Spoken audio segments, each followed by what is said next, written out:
Si pour vous les soldes commencent à peine, les créateurs, eux, planchent depuis des mois sur la tenue parfaite pour les vacances ou les après-midi aux Gravières. Alors cette année, j'ai décidé vraiment de faire des variations, des déclinaisons sur tout ce qui est dos nu. Et après, comme à mon habitude, je travaille beaucoup les imprimés, les couleurs, et puis surtout le confort avec toutes les pièces en jersey en fait, parce qu'en été, on a vraiment besoin de confort. Côté organisation, il faut aussi s'adapter à un autre rythme de production pour créer des modèles plus estivaux. En été, il y a plus de stock dans le sens où les pièces sont moins onéreuses, elles demandent moins de travail. C'est vrai qu'en hiver, on est sur des grosses pièces, en général pour un manteau, c'est 20 heures de travail, donc évidemment le stock est moindre. Si pour les vêtements, les clients préfèrent attendre les soldes, du côté des maillots de bain, le moindre départ en vacances est un bon prétexte pour faire des achats. Nous, la saison commence assez tôt. On fait déjà livrer certaines collections au mois de décembre parce qu'on a quand même une clientèle qui part aussi en croisière.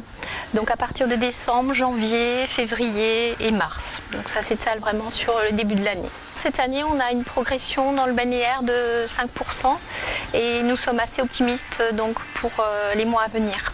Ici, les articles de bain vont bien au-delà du simple maillot pour habiller les vacanciers de la tête aux pieds. Des collections qui représentent 10% du chiffre d'affaires annuel dans cette boutique de lingerie. Le temps s'y prête, alors pourquoi résister à une bonne glace? Les artisans de la région sont sur le pied de guerre depuis plusieurs semaines, l'activité bat son plein. Regardez ce reportage signé Luana Sarmini et Camille Wormser.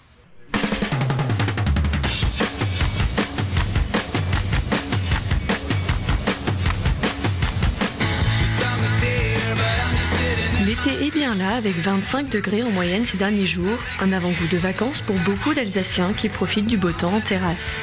Sur leur table, on retrouve tout naturellement la reine de l'été, la coupe glacée. Pour les glaciers, la saison a commencé il y a déjà quelques mois. Et pour vendre beaucoup de glace, il faut savoir s'adapter à la météo. On attend juste d'avoir beaucoup de soleil, même s'il ne fait pas très chaud, mais au moins du soleil.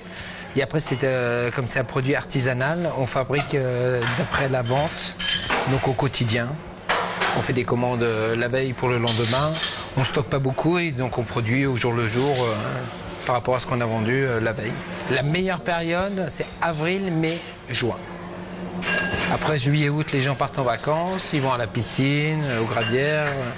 Donc la meilleure période, c'est le printemps, les premiers beaux jours. Et pour servir les gourmands, un coup de main est nécessaire pendant l'été. Des embauches de saisonniers, souvent des étudiants, qui reviennent tous les ans. Une aide précieuse pour les artisans qui doivent répondre aux commandes des particuliers comme des restaurateurs. On livre donc aujourd'hui dans tout le Grand Est de la France, de Kirvillers à Belfort. Un nombre de clients d'environ 350 voire 400 clients qui commandent hebdomadairement nos produits. Pour les satisfaire, 205 parfums leur sont proposés. Tous les ans, de nouvelles recettes sont imaginées.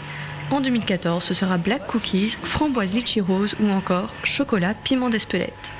Par heure, c'est 300 litres de glace qui sortent des cuves et qui sont rangés dans les chambres froides. On a un stock en fait relativement linéaire d'environ 60 000 litres de glace.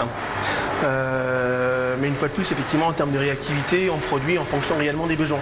Alors il y a des parfums qu'on va produire toutes les semaines parce qu'ils sortent toutes les semaines. Il y a des parfums qu'on va produire 1 à 2 fois par an en fonction réellement des besoins. On n'est pas non plus obligé de fabriquer toujours des grosses quantités de glace. Sachant que les parfums qui ont des petites rotations, on va juste fabriquer la quantité nécessaire à un stock limite, quoi, Vanille, fraises, chocolat restent en tête des demandes, mais la France est à la traîne en matière de consommation de glace. À peine 7 litres par an et par personne, contre 14 en Norvège, qui détient le record.